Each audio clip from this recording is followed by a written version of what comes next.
I spent a fair amount of time this week, well, last week and early this week, thinking about all the things that I could share with you this week. Now, I know last week was a bit overwhelming because we talked about the Omer and, it's like counting and unfamiliar and sort of weird practice and all that. And those kind of messages, they tend to get sort of mixed reviews. First of all, they're teaching reviews, so we don't have teaching messages, so we don't have like these deep life application moments. There's not a lot of yelling and excitement. It's hard to get excited about waving the barley, right? But mostly it's just because that stuff is very unfamiliar to people.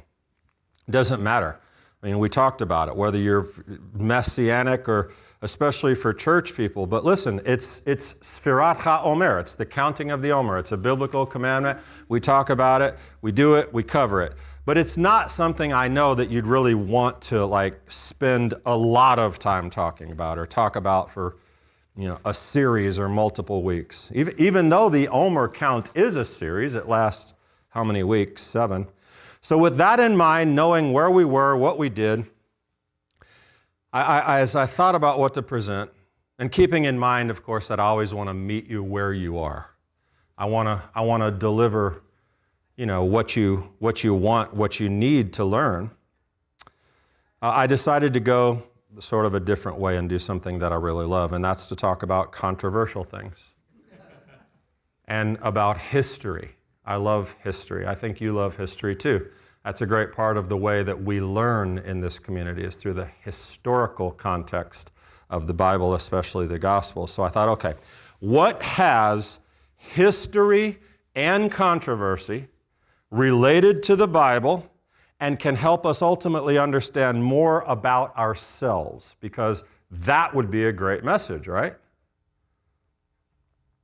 And it was obvious, because when I think of all those components, my mind goes to exactly one place. Do you know where it goes? You're going to love it, because no matter what you feel, you couldn't have possibly gotten enough. My mind goes directly to the Omer. Yes, we're going Omer the top today.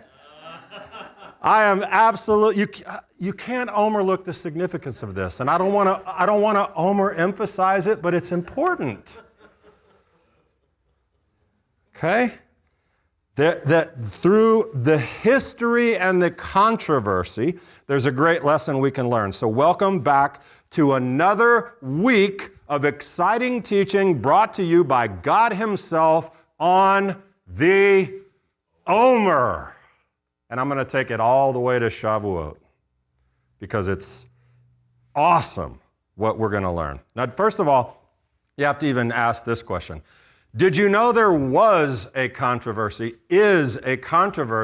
about how the Omer was counted, going way back to Yeshua's time and before? You know this? Some people do. And the controversy is about when to start counting it. Now, if you already know this, you might be saying, oh gosh, not again. If you don't know this, you might be saying, who cares? But I've got good in all of it for both of you. So yeah, I want to teach you about life through this strange idea that's the Omer. We'll uncover the history, the why, but we'll also, as we enter into Shavuot, we'll gain some fantastic insight about the Bible, history, controversial questions, and guess what we'll do? We will grow. Pun intended. Hag HaKatzir, the festival of the harvest, right? I'm full of them, man. I am really full of them. But let me, no, not it, them, full of them. Let me teach you a word, machloket. Anyone know that word? Machloket. It is a fancy, beautiful way of saying in Hebrew, an argument. It's an argument, usually about some type of halakhic interpretation, okay? So, and we have to get down to the nitty-gritty with this, because it's down deep in there, but there was an issue, a machloket, a disagreement, a dispute, an argument about this issue of law, and there still is today an argument about counting the Omer. It's mostly among Hebrew roots people and Karaite Judaism. But here's the text that I want to look at. Leviticus 23. Speak to the Israelite people and say to them, when you enter the land that I'm giving to you and reap its harvest, you shall bring the first sheaf of your harvest to the priest. He shall elevate the sheaf before Hashem for acceptance in your behalf. The priest shall elevate it, carefully listening, on the day after the Sabbath. Okay? You with me? On the day after the Sabbath. When is that? When is the day after the Sabbath?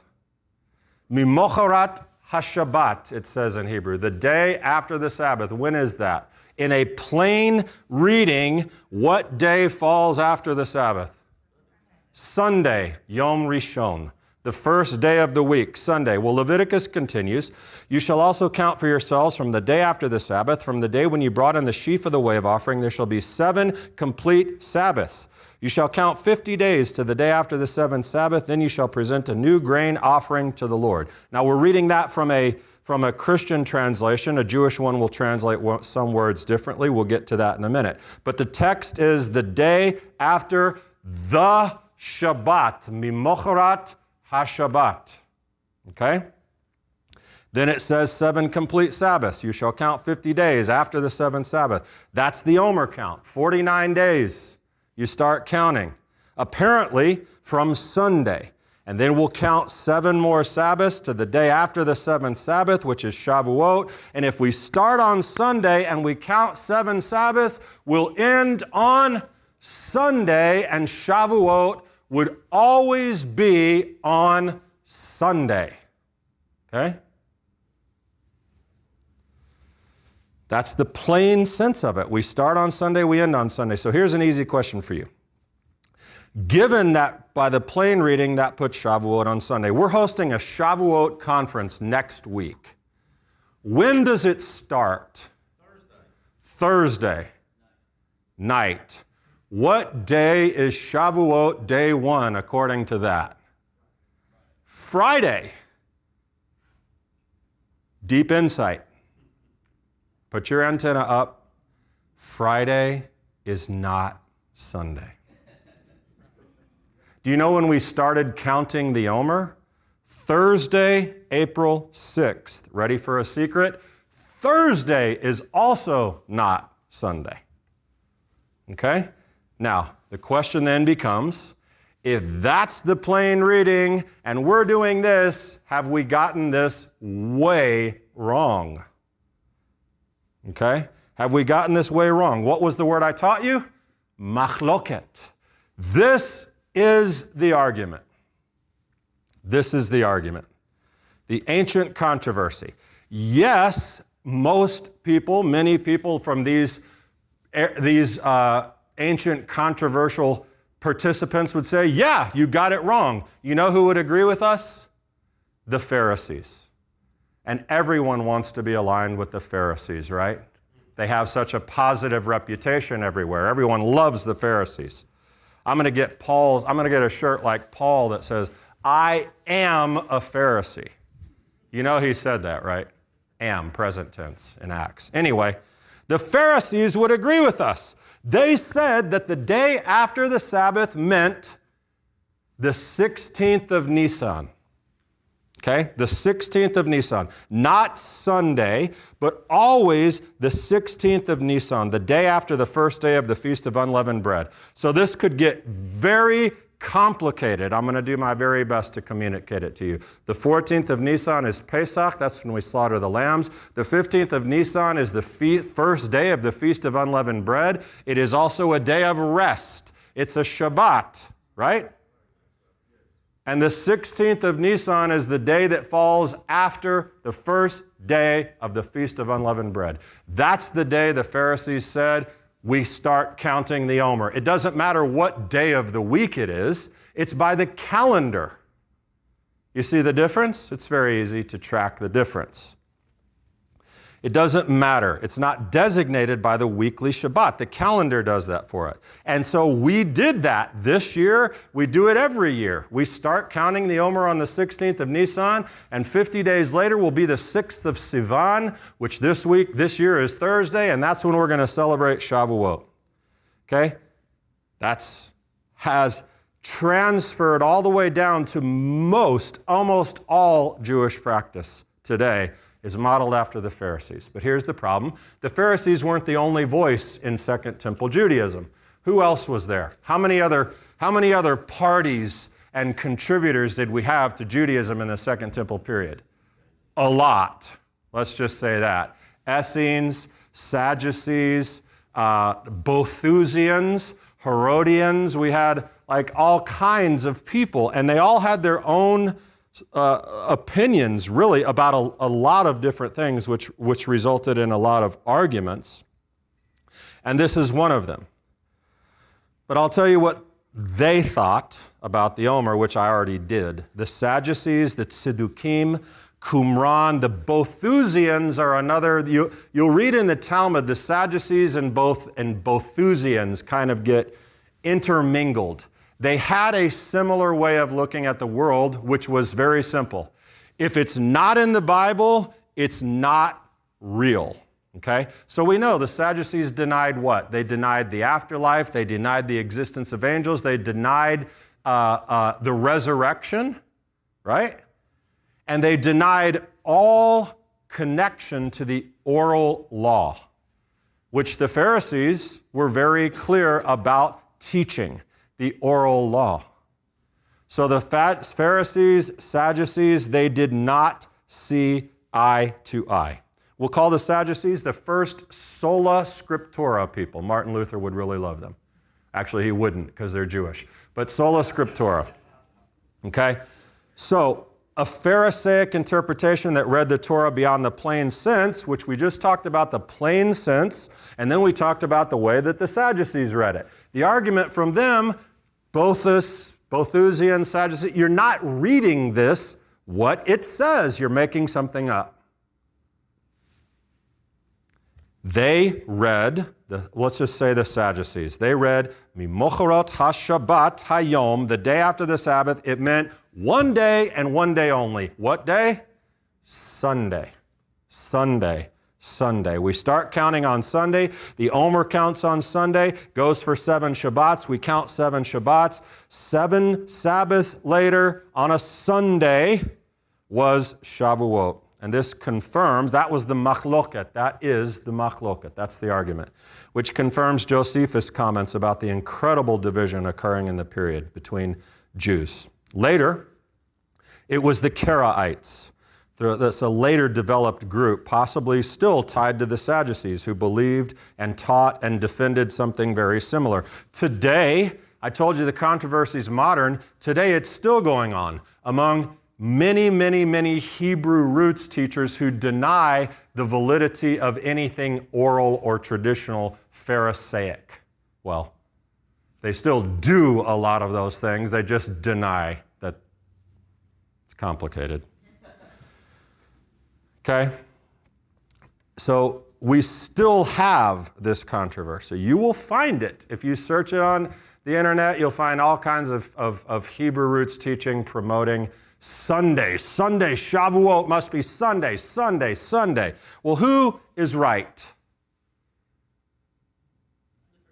Who cares, you might say. I mean, the Essenes are gone. The Qumran is an ancient site. The Sadducees are gone. The Boethusians are gone. Who cares? The Pharisees won. We do that. But that's no fun. I mean, don't you want to argue and talk about the history and look at it? I do. I like to do that. So, but the real point is, what if we are doing it wrong? What if we're celebrating God's calendar according to the traditions of men? That would be terrible, wouldn't it? If we're being legalistic and following the Pharisees. So here's the buckle up part of this message. There's no easy answer. But the Pharisees' interpretation, as I told you, that we count on the 16th of Nisan, the day after the first day of the festival, has held for almost all Jews and determines, even in our age, how we celebrate our Shavuot conference at Shalom Macon. And we can look at the Torah for the answer with some linguistic evidence. It all has to do with the very important word, Shabbat. We know what Shabbat means, right? What day is today? Shabbat. We know that the Shabbat means, literally it means to cease. But it is the seventh day. It is the day, Shabbat Breshit, the Shabbat of creation. The seventh day, the day of rest, we cease from all labors. That's what it means, right? Yes, until it doesn't mean that. Because it doesn't always mean that. When we look at Leviticus 23 in its full context, we're going to determine something important. There we have a list of the holidays. And an interesting term applies to many of those major holidays. Leviticus 23, verse 23 and 24. Again, the Lord spoke to Moses, saying, "Speak to the sons of Israel, saying, in the 7th month, on the 1st of the month, you shall have a rest." What day is that? 7th month, 1st day, it's Rosh Hashanah. What shall you have? A Shabbat, a Shabbaton, it says. You shall have a rest. Shabbaton, connected to the root Shabbat. It's a Shabbat, it's a rest. Okay? It goes on to then say in verse 39, on exactly the 15th day of the 7th month, what is that? Sukkot. You shall have gathered in the crops of the land. You'll celebrate the feast for 7 days with a rest on the 1st day and a rest on the 8th day. Complete rest. Shabbaton on Sukkot, 1st day, 8th day, Shmini Atzeret. These are the 7th day festivals. They're described as what? Shabbaton. Okay? Now, interestingly, you'll also find Yom Kippur in there, and you'll also find Shabbat in Leviticus 23. Do you know how those are termed in Hebrew? Shabbat, Shabbaton. It's both. Yom Kippur and the Shabbat in Leviticus 23 are called Shabbat Shabbaton. The festivals are just Shabbaton. Okay? Just stick with me on that. Those festival days, though they are called Shabbaton, are not the same as the Shabbat, are they? What's the big difference? On Shabbat and Yom Kippur, you can do nothing. You can do no work. A complete rest. Shabbat Shabbaton. On the festivals, we can do what? What's one primary difference? We can cook. We can prepare things for the festival. It's a little bit different. And yet, Leviticus 23 refers to this as Shabbat. It has this root, but they're not Shabbat. Now also notice that the day after the Sabbath then does not necessarily have to mean the Sabbath, because other things are called Sabbaths. Now, that term, though, the Sabbath, let's talk about that for a minute, because that is like the Sabbath. Ha-Shabbat, the use of the definite article, ha. It's, no. It's there, ha-Shabbat. It determines this. The text does not tell us that we're to wave the Omer on Mimocharat Shabbat, the day after Shabbat. The text says you are to wave the Omer after the Shabbat. Okay? Big question. Which one? Which one is the Shabbat? There's a question, it's sort of complicated, but I'm going to read it to you from the Talmud. Rabbi Yossi says that the verse, and you shall count for you, this is from Menachot 66a, by the way, if you want to look it up. You shall count for you from the morrow after the day of rest, okay? He says that means from the morrow after the festival of Passover. So he's asserting the Pharisaic position. He's saying that's what that means. Do you say it means from the morrow after the festival of Passover?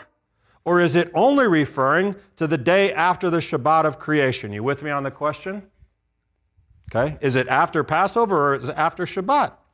Well, you can say in response, he's telling his students, does it say from the day of rest that is during Passover? And they say, no, it only says the day of rest.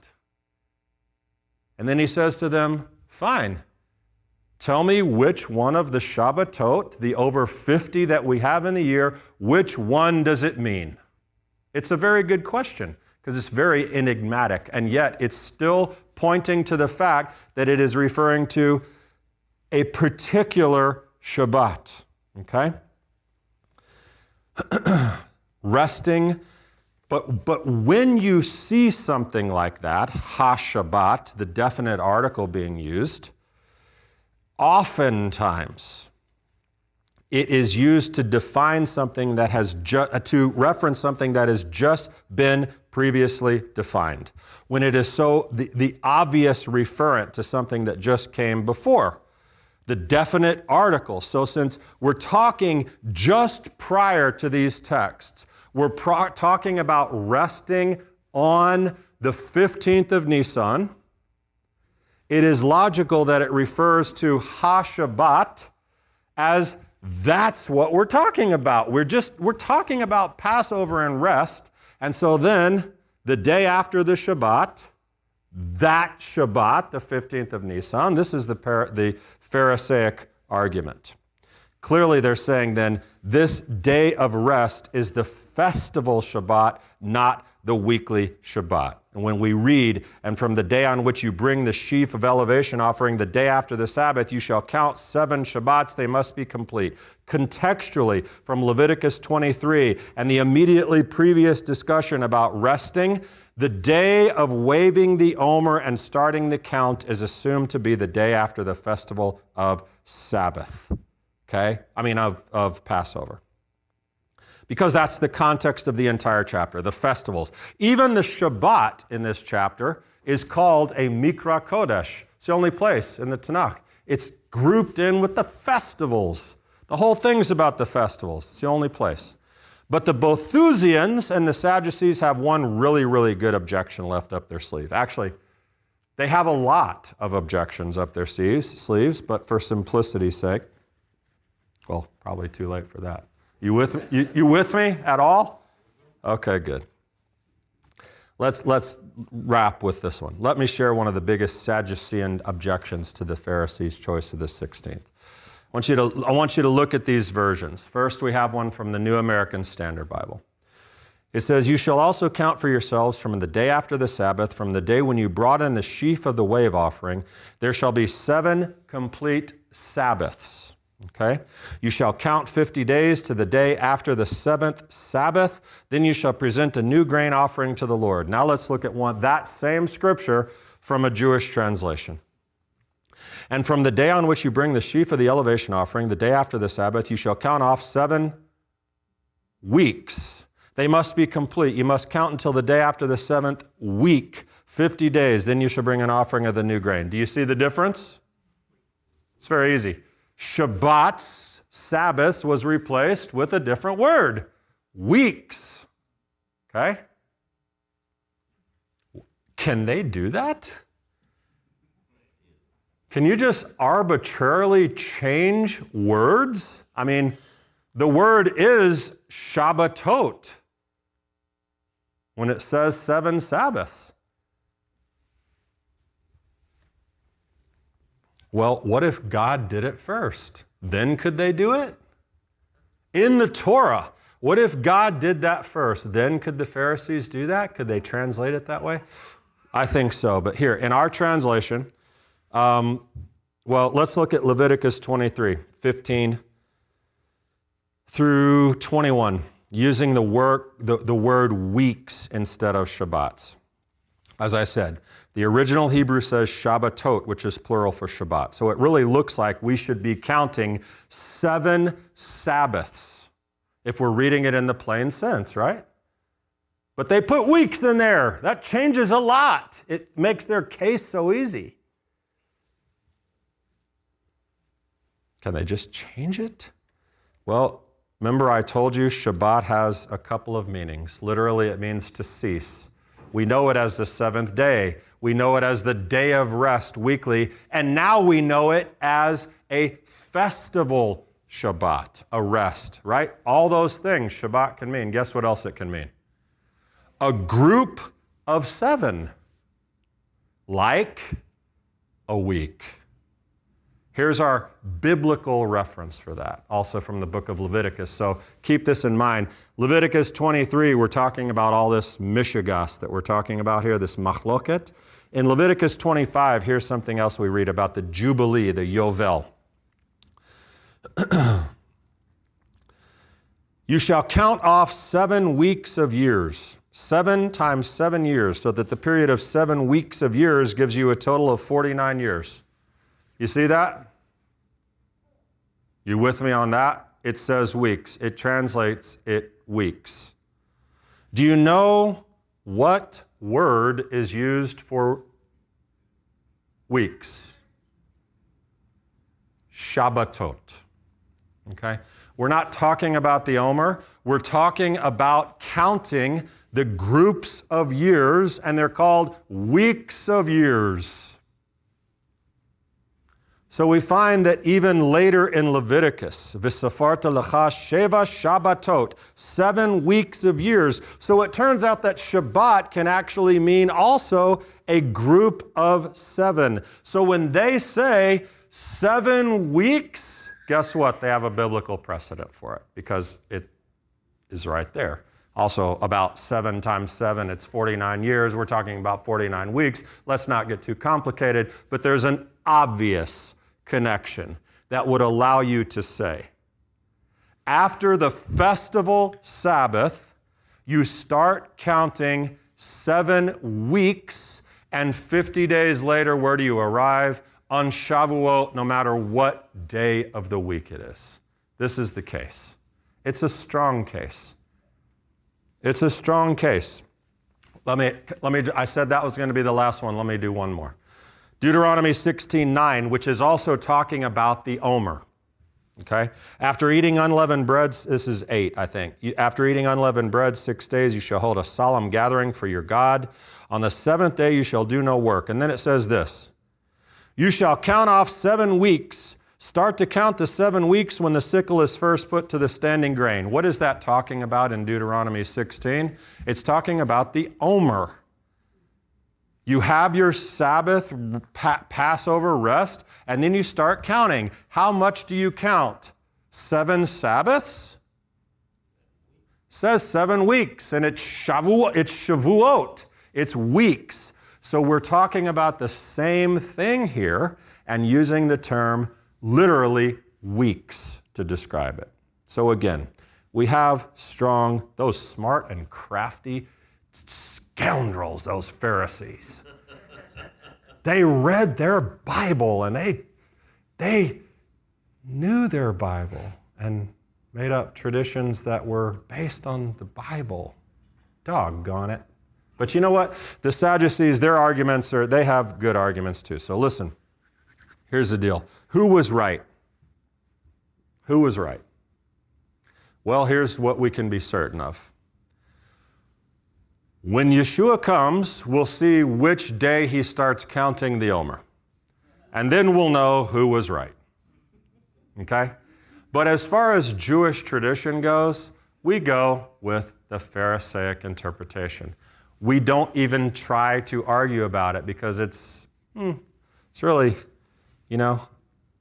if you want to believe the other thing, I guess you can. But we're going to go with Judaism because Judaism's been doing this for a long, long time, and this is right. Count 49 days, 7 complete weeks. We celebrate Shavuot, not necessarily on Sunday, but on the 6th of Sivan, whatever day that may be.